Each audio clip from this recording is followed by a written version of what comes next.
Está feliz essa manhã? Glória a Deus. Estamos felizes e alegres porque o Senhor está neste lugar. Amém? Estava vendo a camisa do Peter. Tinha assim, obsessão, uma obsessão. E eu fiquei pensando que muitas vezes nós esquecemos do nosso maior desejo, a maior coisa que deve permear a nossa vida e o nosso coração, que é o Senhor Jesus. Nós esquecemos e às vezes nós vivemos uma vida e deixamos de lado a principal coisa que nos motiva e nos trouxe à vida. Porque o Senhor te deu essa vida, te deu a oportunidade de ter um lugar para viver, pessoas ao seu lado para você servir, para você apresentar a Cristo. E como a canção que a gente cantou ali, nunca foi sobre nós, nem daquilo que podemos fazer, é tudo sobre Ele. E quando nós entendemos isso, nós ficamos em paz. Porque nós não precisamos percorrer atrás de ninguém e de mostrar serviço para ninguém. Porque lá em Mateus capítulo 6, ele fala: o que tua mão direita faz, a tua esquerda não precisa saber. Então, tudo que você faz, você precisa fazer em secreto. As tuas orações precisam ser feitas em secreto.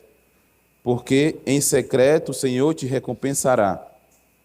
Isso é muito bom, porque a gente não precisa ficar mostrando serviço para ninguém. Não é? Isso nos traz uma paz em saber que a justiça de Deus é melhor do que a nossa. A gente lá na célula falou sobre isso. Às vezes a gente gosta muito do tapinha nas costas, né? Mas a recompensa do Senhor é muito melhor. É muito maior do que qualquer recompensa humana. E eu prefiro que tenha a recompensa do Senhor. Nesses últimos, do ano passado para cá, o projeto que eu estava trabalhando tinha como objetivo pegar a maioria dos investimentos que foram feitos pela Enel e colocar no ativo da empresa para que a empresa fosse remunerada. E quem assumiu a equipe foi um vizinho meu, do outro lado da rua, que ele era líder de missões lá da Assembleia de Deus do Parque Santo Antônio. E eu fiquei muito surpreso, porque ele assumiu lá, né? E eu disse assim, de sair alguma coisa aqui do Conjunto Esperança, do Novo Mudubim. E o cara era o chefão do chefão lá. Começou de baixinho, pequenininho, mas eu achava interessante porque ele era tão bom no trabalho quanto na igreja. Ele não deixava faltar os dois, ele era 100%. Isso foi muito bom para eu entender que, às vezes, a gente falava assim, né? Não sei se você já falou assim. Primeiro Deus, depois a família, depois a igreja, depois o trabalho, depois os amigos, né? A gente fazia aquele tipo de pirâmide, né? De prioridade. E quando você vê pirâmide, você já lembra de onde? Do Egito, né? Na realidade, o Senhor ele tem que estar em tudo, 100%. Eu tenho o Senhor e eu estou com minha família. Eu tenho o Senhor e eu estou no meu trabalho. Eu tenho o Senhor e eu estou com meus amigos. Eu tenho o Senhor e estou na minha faculdade. Eu estou com o Senhor todo o tempo. E por eu estar com Ele, eu vou ser melhor em tudo que eu puder fazer. Né? E é isso que nós vamos fazer. Vamos falar hoje um pouco sobre isso também. Sobre maturidade no Senhor. Eu, aproveitando o livro de Efésios, que a gente está aí mastigando o livro de Efésios, queria te convidar a você a abrir no capítulo 4 de Efésios. Vocês estão me ouvindo bem? Se eu ver alguém cochilando, eu vou dar um tei, caramba. Não, tá bom? Não, acho que tá bom. Para mim aqui tá bom. Aqui o retorno. Não. Só mais tarde. Obrigado. Quem encontrou, diga amém bem alto. Espada para o ar. Quem achar primeiro ganha. Será que o nosso acampamento vai ter espada para o ar? Torta na cara? Eita, Deus de poder. Corrida do ovo.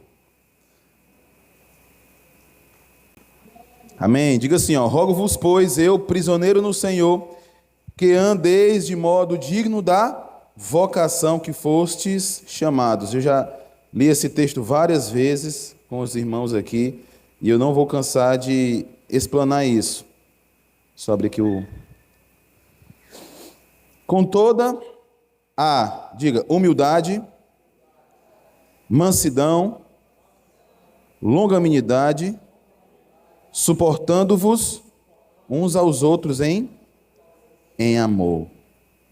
Amém? Essa é a questão. Vamos parar aqui só um instante, vamos gastar um tempinho aqui. Pronto. O que ele precisa? Ele precisa de humildade, mansidão, longanimidade, suportando uns aos outros. A questão da humildade, a questão do orgulho, né, que é o inverso da humildade, a gente acaba caindo isso muito fácil, em muitas coisas. E você se posicionar, ter uma postura de pessoa que traz confiança, não quer dizer que você não seja humilde. E humildade também não quer dizer pobreza, né? Fulano é tão humilde, está faltando tanta coisa na casa dela, não tem nada a ver com isso. Humildade é você saber entrar e sair, você saber ouvir, você saber receber uma exortação. Essas coisas mostram que você é humilde, né? E a mansidão, eu acredito assim, uma característica que o pastor Helder tem, essa questão da mansidão dele é muito boa, assim, porque às vezes a gente chega afobado, querendo as coisas, eles, calma, querido, calma. Ele já bota ali, e aí às vezes eu ia para casa assim, oxa vida, o Helder não me ouve. Mas no final está tudo certo, ele sabe, né? Ele entende. E é muito bom você ter essa mansidão, esse tempero de calma, porque você mostra que você tem domínio próprio, né? E o domínio próprio não quer dizer somente você não se segurar para o pecado, né? Fulaninho cai demais, ele não tem domínio próprio, não tem nada a ver com isso. Domínio próprio é você conseguir dominar todas as áreas que você precisa dominar.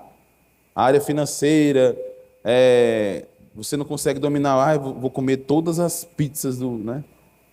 Tem uma colega minha, que ela diz, vamos vir comer aqui em casa. Aí, tipo assim, tem 3 pedaços, né? Só um exemplo. Aí eu pego um, ela pega outro, aí aquele pedaço ela já pega logo para garantir o dela. Calma, mulher, vai dar certo. Ela não tem um domínio próprio, né? Porque ela quer saciar logo a fome dela.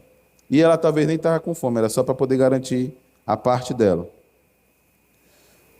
E tem a longanimidade. A longanimidade é você ter paciência e esperar que vai acontecer, né?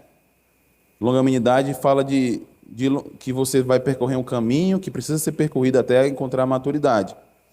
Eu vou nesses dias, começar a treinar um esporte, uma arte marcial, para tentar ficar bem, né, fisicamente.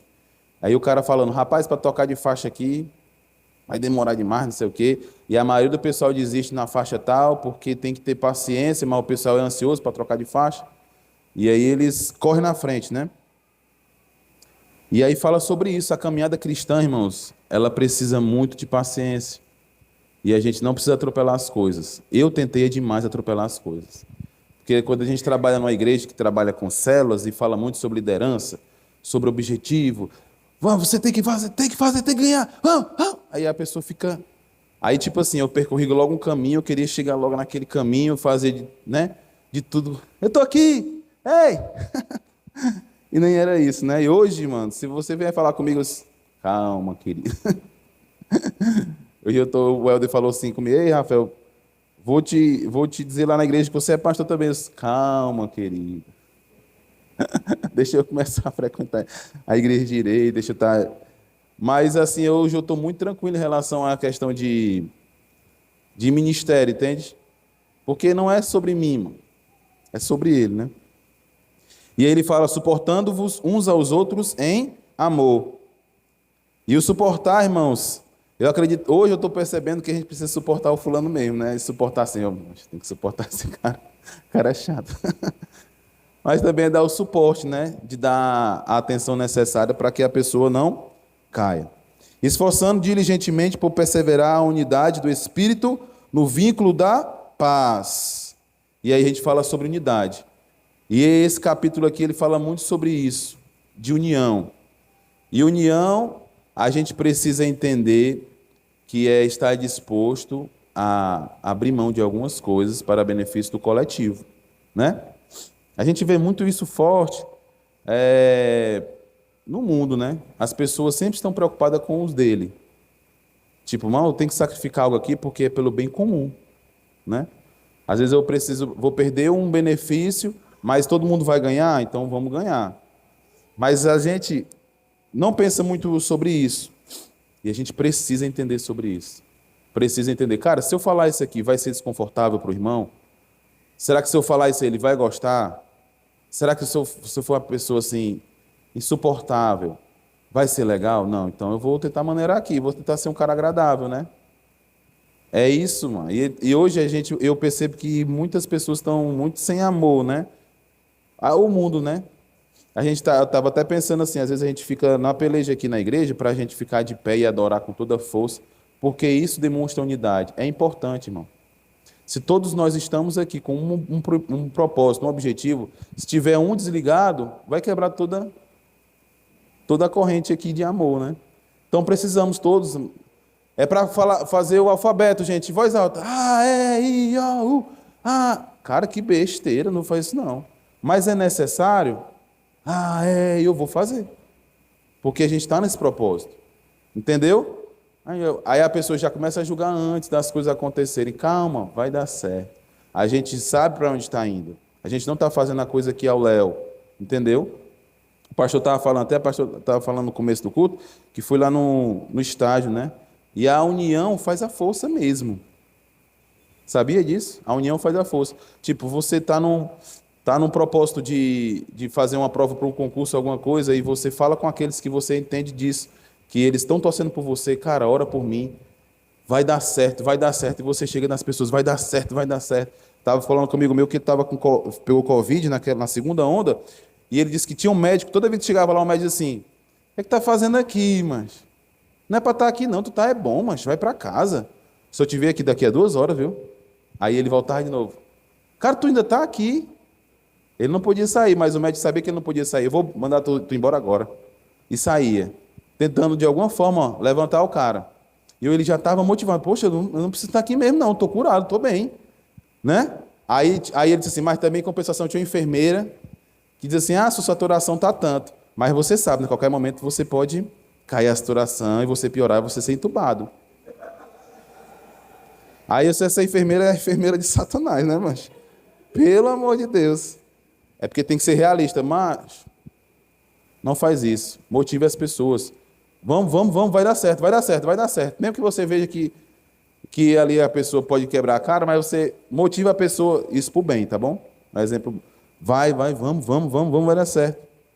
Isso mostra a unidade da gente. Estou muito cansado para ir à célula hoje. Fulaninho, vamos, vai dar certo. Vamos. Vai, no instante vai passar.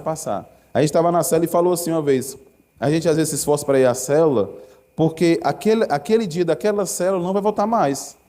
Aquele momento passou. Já foi.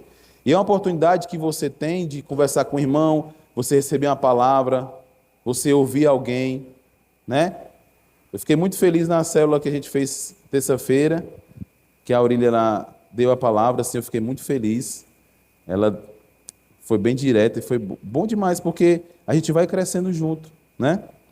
E a célula proporciona isso, a unidade é isso, vamos levantar o outro. Amém?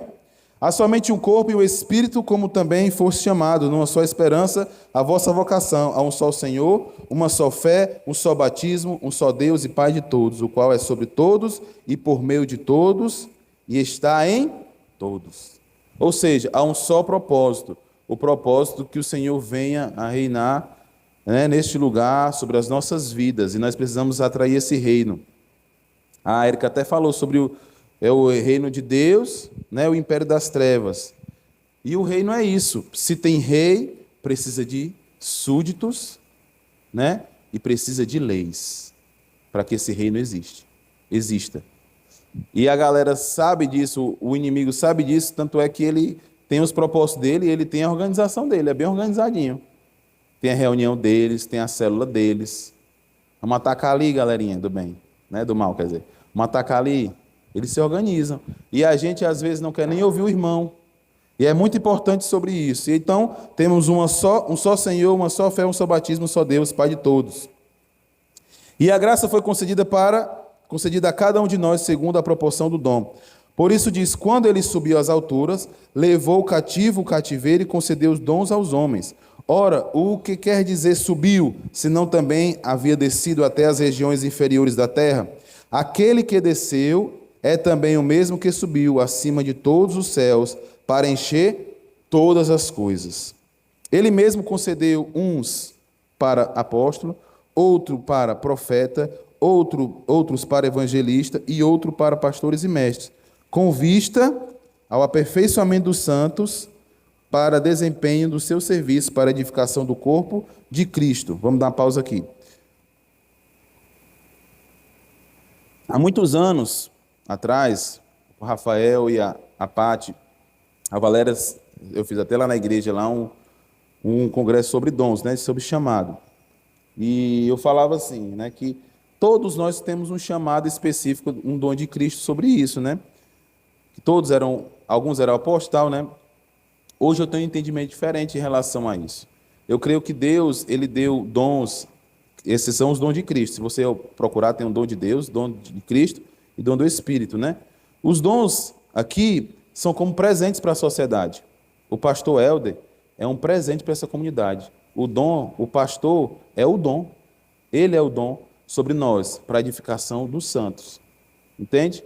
Então, como se o pastor Helder ele fosse o coach, o treinador. E aí vocês são os jogadores. E aí, quando eu olho para o time do Brasil, eu lembro de quem? Fala, vai ter a Copa do Brasil. Quando eu falo, o time do Brasil vai jogar, quem é que vem na sua mente às vezes? Assim, os jogadores, né? Neymar, né? Sei lá, o Gabigol. Os caras aí, que eu não sei o nome direito, mas vou aprender ainda. Vou estudar sobre isso, é muito importante na minha vida. E a gente lembra do cara, por quê? Porque o coach nunca é lembrado, o treinador, às vezes, ele nunca é lembrado, mas ele é uma peça fundamental. Quem é que levanta a taça? É o capitão, né? O jogador. Nunca vai ser o treinador. Então, o treinador ele tem um papel específico, mas a glória nunca é dele. Mas a gente, às vezes, busca muito esse dom para poder, pensa que é o mais importante. Mas o mais importante do jogo são os jogadores. Porque sem os jogadores, o jogo não acontece. Então, começa a pensar na perspectiva que o pastor Helder ele é o treinador, mas os jogadores somos nós. Nós temos que fazer o gol lá, nós temos que fazer a diferença. O papel dele, como o dom de Deus, de Jesus aqui, neste lugar, é nos preparar para isso. Então, muitas vezes eu dizia assim, todos vão ser alguma coisa e tal. O nosso papel, quando um profeta chega na igreja, é preparar os profetinhas. Quando um evangelista vem para a igreja, o propósito dele é preparar os santos no evangelismo. Cada um na sua área. E é isso, entendeu? E aí, até que cheguemos à unidade da fé e do pleno conhecimento do Filho de Deus, a perfeita varonilidade, à medida da estatura da plenitude de Cristo, para que não mais sejamos como meninos, agitados de um lado para o outro e levados ao redor por todo o vento de doutrina, pela artimanha dos homens, pela astúcia com quem induze ao erro.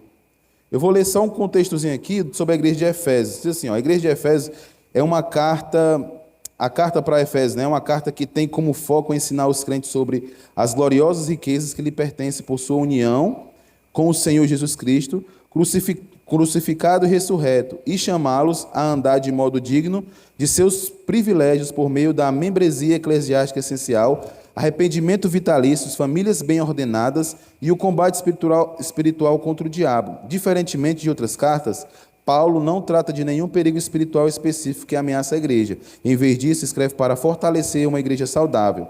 Se podemos deduzir o propósito de Paulo a partir de suas orações pela igreja, então ele escreveu aos Efésios a fim de guiá-los ao conhecimento experimental mais rico do seu Salvador, no contexto de suas vidas cotidianas do mundo caído. E eu acredito muito que na carta de Efésios fala sobre unidade e maturidade. E isso é o que nós precisamos correr atrás, sobre amadurecer em Deus. Quem cresce no conforto é bebê. Eu escutei essa frase essa semana, achei muito interessante. Quem cresce no conforto é bebê. O bebê cresce no conforto do seu lado, do seu berço.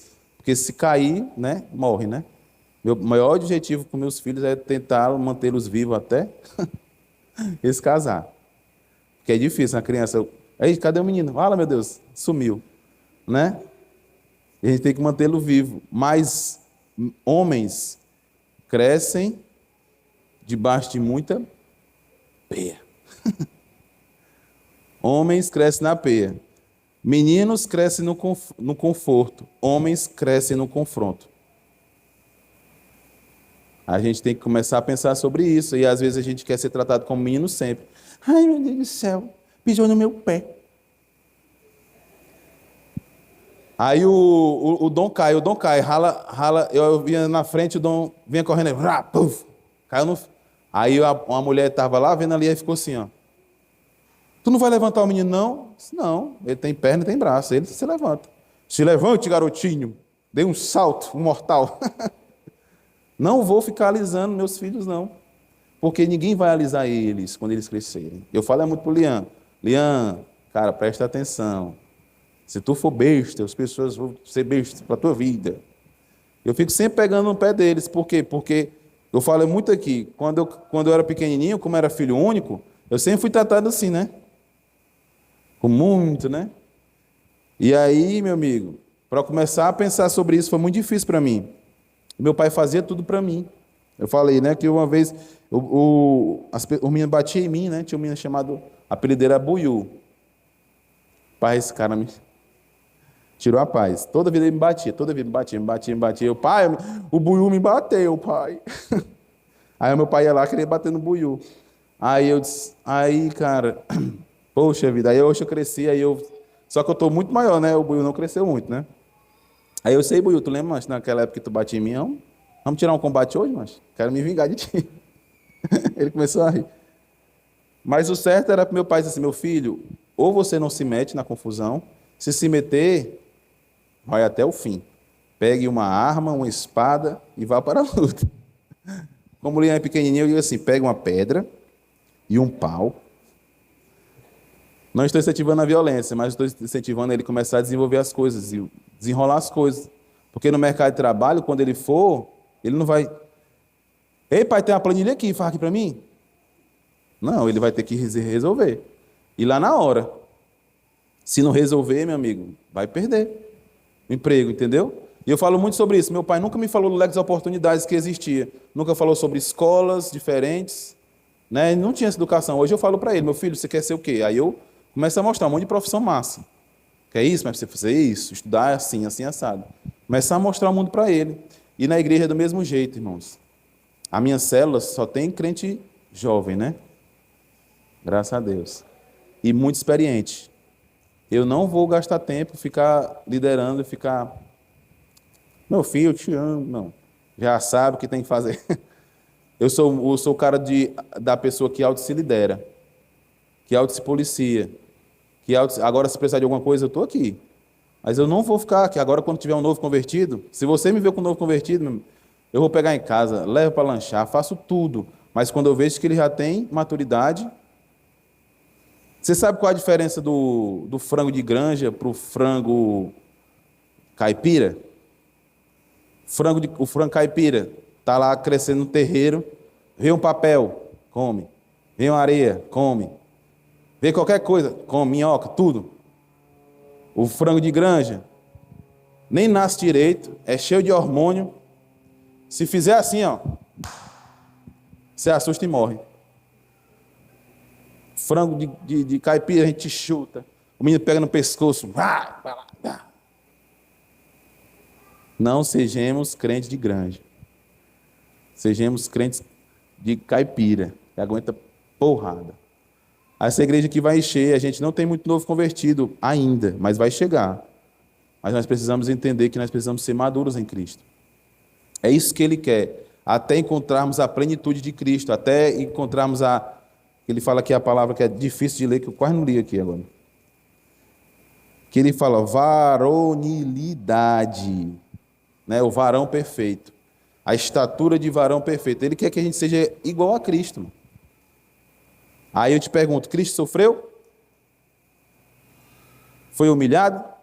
Foi cuspido? E você quer o quê? Quer nem que as pessoas comentem, o fulano comentou minha foto. As pessoas se irritam por qualquer coisa hoje, mano. E isso é uma astúcia do inimigo, para que você seja uma pessoa fraca e não aguente nada. Para que você se torne um crente frágil e quebre. E nós precisamos ser fortes. Precisamos ser maduros. E como é que a gente faz isso? Como é que a gente encontra a maturidade em Cristo? Quando a gente entende sobre a graça, que foi falado no domingo passado, isso vai ajudar muito a você. Porque você começa a ter outra postura. Você não tem mais medo do pecado, porque o pecado não te domina mais. Deus não tem problema com o pecado. Quem tem problema com o pecado é o homem. Se Deus tivesse problema com o pecado, ele não tinha chegado a Adão. E fala de Adão, onde estás? Quem tem problema com o pecado é nós. E nós precisamos andar diligentemente, buscando a maturidade em Deus. E ele fala assim, não sejamos meninos agitados de um lado para o outro, levados ao redor para todo o vento de doutrina, pela artimanha dos homens, pela astúcia que induz ao erro. Ou seja, pessoas ao tempo todo vão tentar tirar você do propósito. Pessoas o tempo todo vão argumentar coisas que te tirem do propósito. Mas a pessoa que é o seu maior inimigo, sabe quem é o seu maior inimigo? É você mesmo. Você é que se sabota. Você é que fica pensando coisas que não existem, colocando chifre em cabeça de cavalo.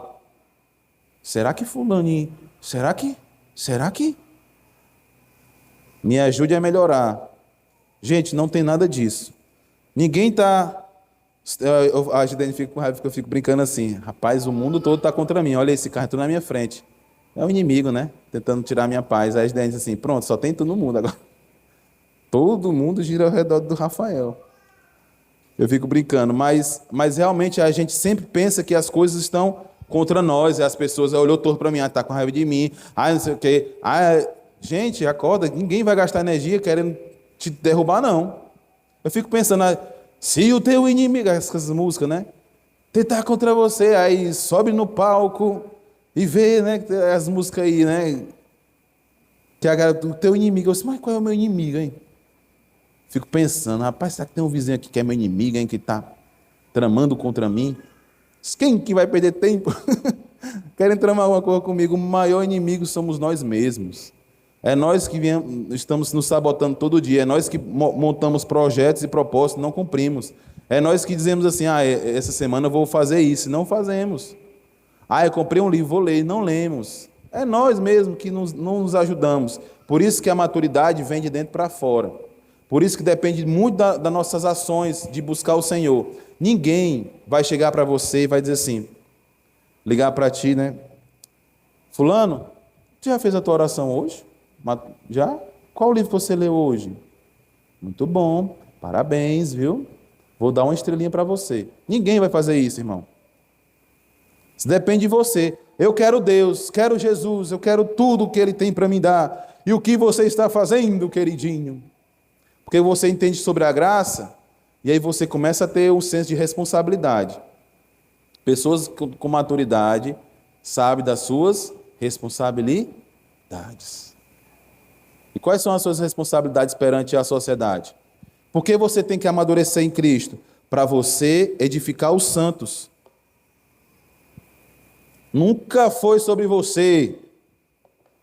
Quando você busca o Senhor e ora ao Senhor, não é porque você está esperando que o Senhor venha com o óleo da unção e desça sobre a sua barba, como a barba de Arão. Nunca foi sobre você. Nunca foi sobre o seu ministério. Nunca foi sobre suas obras. Foi sobre Ele. Você é só coadjuvante nesse... Eu já contei isso aqui, eu vou contar de novo. O cara foi participar de um filme, aí a grande produção de Hollywood, né? Isso aqui é uma parábola, né? Grande produção de Hollywood, o filme lá, né? 2 horas de filme. E aí o cara participou do filme. Aí ele chamou toda a família para o cinema. Eu fiz o filme, vamos lá pro cinema, aí chama os vizinhos, aí todo mundo tal, cinema lotado do amigo dele, aí todo mundo assistindo o filme, o filme passando, o filme passando, o filme passando, o filme passando. Aí, cadê esse cara que não aparece no filme? Aí, quando dá fé, o cara aparece assim, ó. A cena dele foi essa. Aí, ó. Aí o filme aí, ó. Foi eu aí, ó. O que foi que tu fez no filme? Participei do filme. Eu pensava que tu ia ser o ator principal. Não, o filme não é meu, não, mano. Eu só sou o participante ali daquele momento ali. É isso, mano. A gente pensa às vezes que o Senhor olha para nós assim, eu pensava assim, né, que eu era um grande super-herói. Mas assim, cara, eu preciso fazer o mínimo possível para poder manter minha família bem, para que de alguma forma impacte a sociedade. Se essa igreja tiver famílias fortes, ela vai conseguir edificar pessoas lá fora. Mas se nós viemos com picuinhas, assim, com besteirinhas de menino, as pessoas vão chegar feridas aqui e elas vão sair daqui mais feridas. A gente não pode fazer isso. A gente precisa se preparar, porque vai chegar uma grande multidão. Né? A Bíblia fala que temos que ter os cavalos, porque os cavaleiros chegarão. E os cavalos aqui, irmão, desculpa a expressão, somos nós mesmos. Chamando os irmãos de cavalo na pregação, me perdoe. Mas nós precisamos ter essa força bruta para rodar essa engrenagem, para que pessoas lá na frente, pessoas, meninos que vão nascer, elas nascem em um lugar, elas venham a crescer num lugar muito melhor e saudável. Sabe por que Deus ele fez o homem, ó, ele fez o homem aqui, ó, tá. Aí depois ele fez o homem, ele colocou dentro do jardim. Já percebeu isso na passagem? A gente pensa que Deus fez o homem dentro do jardim. Não. Ele fez o homem fora do jardim e depois ele colocou. Ele fez o homem, preparou o jardim e colocou dentro. Eu antes de casar, comprei um apartamento, uma casa para morar, para casar. Eu precisava ter uma estrutura pouco que tivesse, para poder ter filhos lá.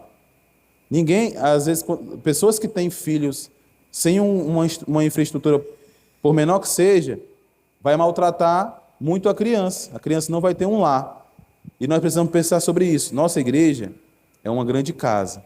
Nós precisamos preparar essa infraestrutura para receber novos convertidos que vão chegar aqui. Mas se ela chegar num lar, num lugar que está sujo, né? Não estou dizendo fisicamente, estou falando espiritualmente, de pessoas magoadas, de pessoas envenenadas, de pessoas cheias de picuinha. Lá na igreja que eu estava, a gente fazia inglês, eu e a Gideane, lá no IMPA, né? Onde era, não esqueci, lá do negócio da... Esqueci, lá na João Pessoa. Fazia... Hã? Mas não era IMPA não, qual era o lá? CLEC, no CLEC. Aí a professora lá de inglês estava lá perdidona lá e a gente sempre evangelizava. Eu nunca tive vergonha do evangelho. Todo canto que eu estava, eu pregava. Esse cara é doido, prega em tudo que é lugar. E aí eu sempre pregando para ela, e ela acabou e se converteu. Fui lá para a igreja. Foi coisa assim, fora do normal, porque a pessoa lá na João Pessoa, lá e fui lá para a igreja, ela estava na igreja, eu fiquei muito abismado. Meu Deus, essa menina está aqui. Se converteu, ficou lá na igreja, e ela começou a liderar as crianças, com pouco tempo. Aí um monte de irmão lá da igreja, que não queria nada com as crianças, quando viram que ela era nova convertida, que estava no gás, e começou a entrar numa posição de liderança, o pessoal caiu em cima dela, quase mata a menina. Eu disse, gente, vocês não têm noção, não?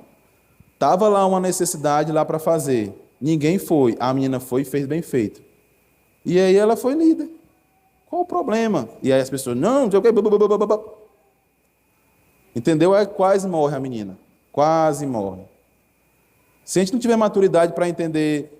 Se eu não tiver maturidade, por exemplo, chegar um cara para tocar bateria aqui, que eu estou tocando aqui, mas eu creio, em nome de Jesus, vai aparecer mais 10, porque o que não falta na igreja é baterista. Se o cara chegar para tocar, eu disse, mano. Se chegar outro pastor para pregar, seja bem-vindo. Porque eu já passei desse negócio, eu não estou disputando com ninguém. Ninguém toma lugar de ninguém.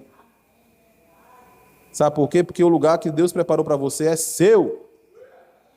É seu e você pode fazer. Ai, Rafael, eu estou buscando muito cargos na igreja, porque, irmão, se não tiver cargo nenhum na igreja, o que será de nós?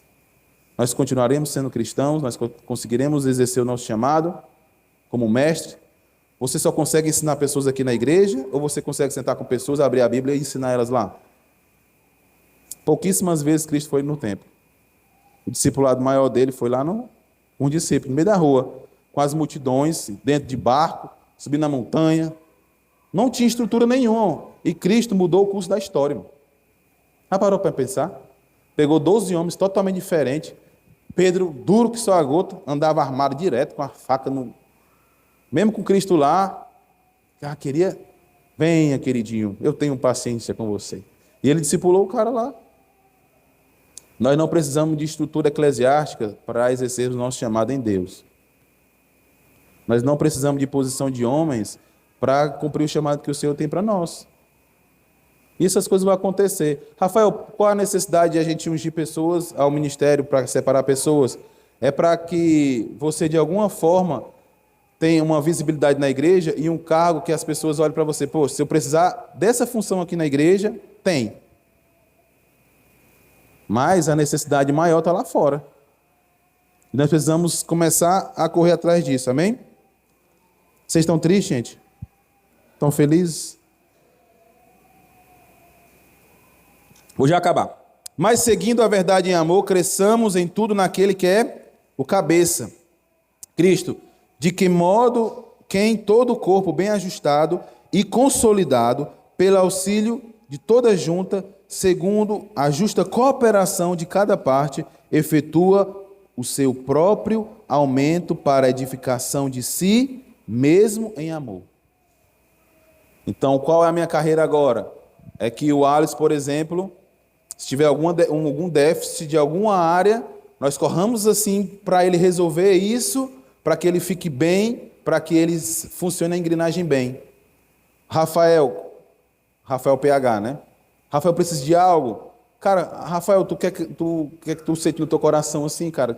Cara, eu queria muito ensinar. Cara, o que está faltando? Mas eu queria fazer um curso de teologia. Cara, vamos procurar aqui, vamos fazer. Até que todo o corpo seja ajustado para a edificação do todo. Agora, se tiver um dedo sempre magoado, sempre ferido, a igreja vai andar sempre capenga. Uma das coisas que eu falei lá na igreja, lá quando eu estava liderando a igreja, duas coisas que eu falei. Primeiro, sobre a maledicência, que o termo hebraico é lashon hará. Lashon hará, mal língua, mal boca, né? Que fala de más palavras. Eu disse assim, gente, aqui na igreja não pode ter isso. Pelo amor de Deus, o que é que acaba com a igreja? Lashon hará. Fofoca, maledicência, isso vai minando, ó, até quebrar. E outra coisa, nós precisamos ter confiança, é uma coisa puxando a outra. É de eu contar algo para você e você não espalhar para ninguém. Você ser uma pessoa, um lugar seguro. E aí a gente consegue manter a igreja bem aqui. E até eu tenho nessa historinha da Lashon Hará, é mais ou menos assim. Todo dia de manhã, um sacerdote lá do templo, ele ia, pegava na venda uma maçã, ou pagava a maçã, deixava o dinheiro lá, né? Ó, tá aqui, ó. E aí ia para o templo. À tarde, ele voltava, pegava a maçã que ele tinha pago de manhã. Ó, tô levando minha maçã. Ia para casa. Só que de manhã tinha um funcionário e à tarde era outro. E aí ele começou a ver, rapaz, mas esse sacerdote é safado, levando a maçã, nem paga. Isso é ladrão, viu? Aí começou. Ei, mas fulaninho, o sacerdote é ladrão, mas todo dia leva maçã, todo dia leva maçã. E aí o que foi que aconteceu? A palavra começou a se espalhar. E aí quando não teve mais jeito, o sacerdote foi falar lá com o jovem. Jovem, por que você espalhou essa notícia? Essa falsa notícia que eu não pago as maçãs. Toda manhã eu pago as maçãs e à tarde eu como. E você não vê eu pagando. Aí o cara, arrependido, me perdoe, pelo amor de Deus, me perdoe, pelo amor de Deus, não faça isso comigo não, tal. O que eu posso fazer para recompensar isso que eu fiz? Ele disse assim, ó, você tem travesseiro de pena de ganso? Tem. Pois pega um travesseiro de pena de ganso, vai em cima da montanha, maior que você achar, abre o travesseiro e joga as penas. Aí ele foi rapidamente, jogou as penas. Aí pronto, resolvi, fiz lá. Aí disse, não, agora junte todas as penas. É isso, impossível agora. Se como eu juntar as penas. É isso que a palavra faz. Depois que a palavra é lançada, minha amiga, ela não volta mais. Então nós precisamos sempre guardar nossas palavras. Primeiro, as nossas palavras em nossa casa, elas sempre têm que ser ditas debaixo de bênção. Né? Você é inteligente, você é uma bênção. Nunca fale palavras negativas. E nunca fale mal do irmão. Por mais que essa necessidade de falar saia das suas entranhas, guarde, porque isso vai trazer maturidade para a igreja e a igreja vai ficar sadia. Amém? E aí ele diz assim, ó: seguindo a verdade em amor, cresçamos em tudo naquele que é o cabeça. Né? Eu acabei de ler. Para o auxílio de toda justa cooperação, e cada parte efetua o seu próprio aumento para edificação. Ou seja, cada um de nós temos responsabilidades que precisamos exercer. Não só aqui dentro, mas lá fora. Até a perfeita varonilidade à medida da estatura da plenitude de Cristo. Não devemos ser desunidos, não devemos ser levados por qualquer circunstâncias, não devemos ser levados pelas artimanhas dos homens, pela astúcia que nos induz ao erro. Precisamos sempre seguir a verdade, cresçamos em tudo que é o cabeça, que é Cristo Jesus. Amém? Então nós precisamos sempre olhar para Cristo para encontrar essa maturidade. E eu pergunto a você, hoje, a partir do que foi falado hoje, o que você vai fazer quando chegar em casa? O que você vai fazer a partir de amanhã para encontrar a maturidade em Deus? Se você começar, eu fiquei pensando sobre os costumes da galera, né? Coisa de moda é algo que influencia muito, né? Você lembra na época que tinha o cabelo moicano e todo mundo estava com o cabelo moicano. Quando o Ronaldinho cortou o cabelo e ficou com aquele bigode aqui, né? Aí todo mundo com bigode aqui. Então a moda ela influencia muito. E a gente é muito sobre isso, né? Sobre o que está acontecendo. E nós, como podemos influenciar o mundo à maturidade? E de onde nós atraímos a maturidade para nós? O que devemos fazer quando estamos diante de Cristo? Eu digo para você, aquilo que você devota mais tempo é aquilo que você tem mais amor. Sabia? Se quando você chega no lugar, no estádio de futebol, e você adora intensamente aquele time e na igreja você não consegue se levantar, demonstra que você, né, tem mais amor por aquilo. A gente vou até compartilhar aqui rápido. A gente fez o nosso confraternizaçãozinha e a Paty até compartilhou como Deus fez, né? A Valéria também, como Deus fez para aquele momento acontecer. Porque era um dia que não tinha muita grana, né? A gente não tinha muita grana, mas as pessoas, rapaz, eu quero estar naquela confraternização e eu vou estar ali. E aí aconteceu algo, veio um trabalho, veio uma coisa e outra e teve o dinheiro para estar naquele lugar. E aí até a Angélica falou, às vezes a gente, quando quer fazer alguma coisa, a gente não mede esforço. E o dinheiro vem, né? Acontece, vamos. Então a gente precisa muito dessa força, dessa garra aqui neste lugar. Precisamos muito, porque tem um povo muito sedento lá fora e eles estão esperando ansiosamente pela manifestação dos filhos. Porque se a gente não clamar, as pedras clamarão. E a gente precisa muito encontrar essa maturidade, porque existe um tempo para que isso aconteça. Quando Moisés estava saindo do Egito com o povo, e o povo todo com a mente de escravo, e aí ele foi reeducar, e veio as leis. Não pode comer carne de porco, se você for comer, lave as mãos. Começou a trazer toda uma educação para aquele povo, e no final das contas, todo aquele povo que saiu do Egito morreu no deserto, porque a sua mente estava escrava. A gente precisa entender que nós somos em Deus de fato. A gente sabe que é filho, mas quando a gente não consegue exercer essa filiação, o Helder vive pegando meu pé direto, né, Helder? Não, Helder, deixa que eu pago. Cara, tu é filho, cara. Aproveita. Eu disse, não, cara, não, calma. Mas a gente tem que começar a entender sobre isso. O Senhor quer nos abençoar. Lá em Efésios capítulo 3, eu acho que é 1 ou é 3. Não, acho que é no 3 mesmo.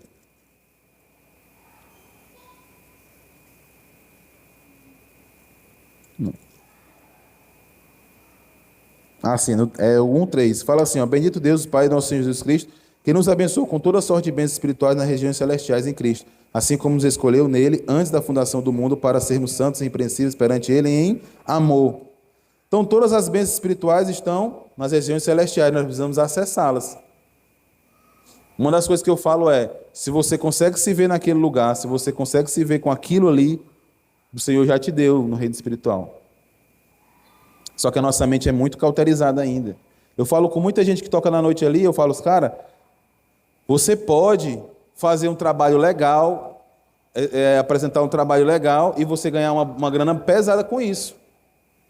Tem um cara que eu conheci que ele pintava parede, cobrava parede muito caro. E as pessoas pagavam por isso, porque ele valorizava, né? Eu falei também outra vez que aquela água de R$ 1,50 que você compra na mercearia, lá no aeroporto, ele custa R$ 7. A mesma água. Teve um cara que tocava violino numa orquestra muito top, mundial, aí o cara, o melhor músico violinista do mundo. Ele estava lá no metrô tocando um violino de $50 mil. Com a bichinha aberta aqui, ó. Não tinha uma moeda que caía lá dentro. No outro dia ele estava tocando na Sinfônica, nas melhores teatros do mundo. O mesmo cara, com a mesma música. Só que em valores diferentes. Nós temos um valor imensurável. Um preço de sangue. Nós precisamos entender isso. Nós somos maduros o suficiente para entender que ele morreu e onde eu estou eu posso impactar outras vidas. Eu não preciso me rebaixar a nada porque eu sou embaixador do rei. Começa a pensar assim, irmão. Começa a ver assim, cara, eu sou um cara muito importante no reino de Deus. Mas não precisa ser soberbo perante as pessoas. Mas precisa entender que você tem jurisdição naquele lugar. Você tem autoridade sobre aquele lugar. Você entende isso? Se você não entende sobre esse poder que você tem, você sempre vai chegar num lugar assim, ó. Ó céus, ó vida, me ajude, por favor. Não! Eu sou filho do rei.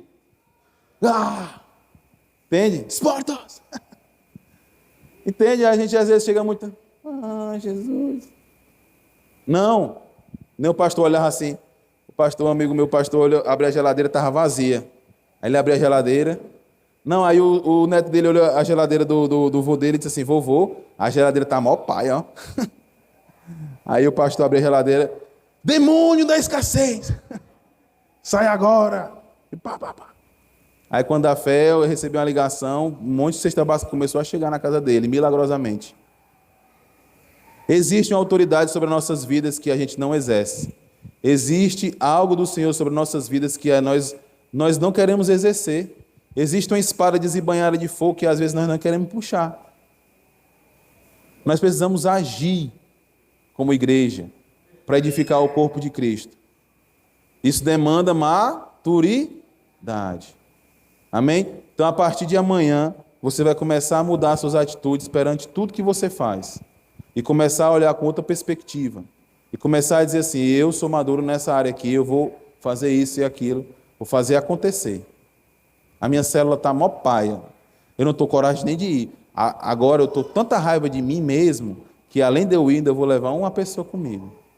Eu quero, em nome de Jesus, fazer a célula multiplicar e eu serei o próximo líder. Não para mim, mas porque eu quero servir. Né? A gente tem que começar a se desafiar, gente. O tempo está passando. Vocês lembram uma coisa para você? Você não é gato que tem 7 vidas. Você é um ser humano que só tem uma. E a vela da sua vida está acesa. E ela está queimando. Está queimando. Na hora da morte, sabe o que passa na nossa cabeça? Toda a nossa vida e as coisas que a gente deixou de fazer.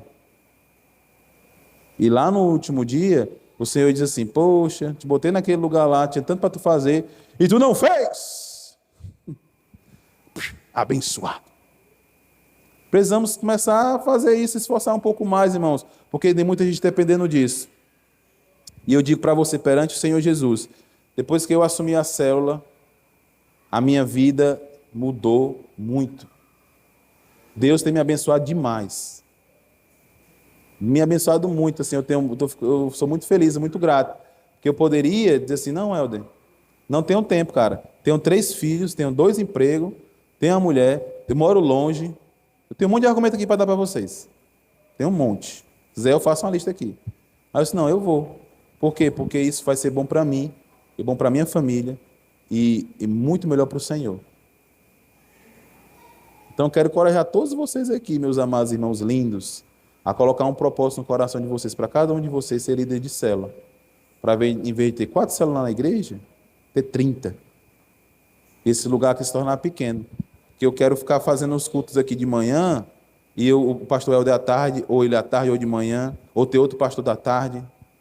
Ter 3 cultos aqui nesse lugar. Não vai suportar, vai explodir. Eu sempre pensei numa placa luminosa ali, ó. Âncora aqui, a setinha aqui, ó. E outra placa aqui. Meu irmão jovem, ó. Cheio de jovem lá fora, organizando os carros, um estacionamento grande. Eu sempre sou... Cara, eu falei para ele, no instituto, um lugar com piscina, um monte de computador para inglês, para essa galera todinha aqui. Gente, a gente tem um potencial muito grande. Não podemos mais perder tempo, amém? Quem crê nisso? Diga amém. Eu quero cantar uma canção com vocês. E eu quero que você ore nessa manhã sobre isso, sobre o que você pode fazer. Lá na igreja não tem mais o que fazer, então eu vou fazer aqui em casa. No meu bairro, no meu trabalho. O que eu posso fazer? Oi. Chega. O que é que você pode fazer?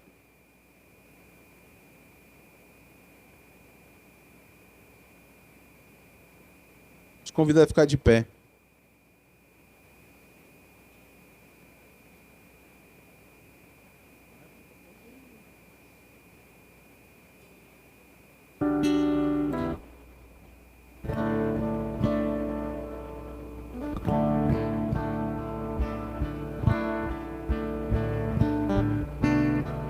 Em nome de Jesus, Pai, nós oramos nessa manhã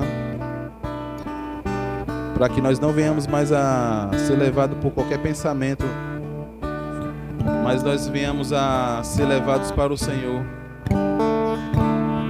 Paulo era um homem cheio de conhecimento, cheio de faculdades, morreu preso, com frio, queria pelo menos uma Bíblia para ler e não tinha. Queria um cobertor para se cobrir e não tinha.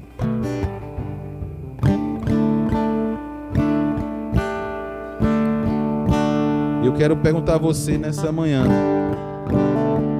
o que te impede? O que está te segurando para você exercer aquilo que o Senhor determinou para você desde a fundação dos séculos? Primeira coisa de bom nisso tudo é que Ele te escolheu, Ele te chamou. Perante tanta gente no mundo, Ele disse assim: eu quero chamar esse cara aqui, porque eu quero que o reino de Deus transborde na vida dele para outras pessoas.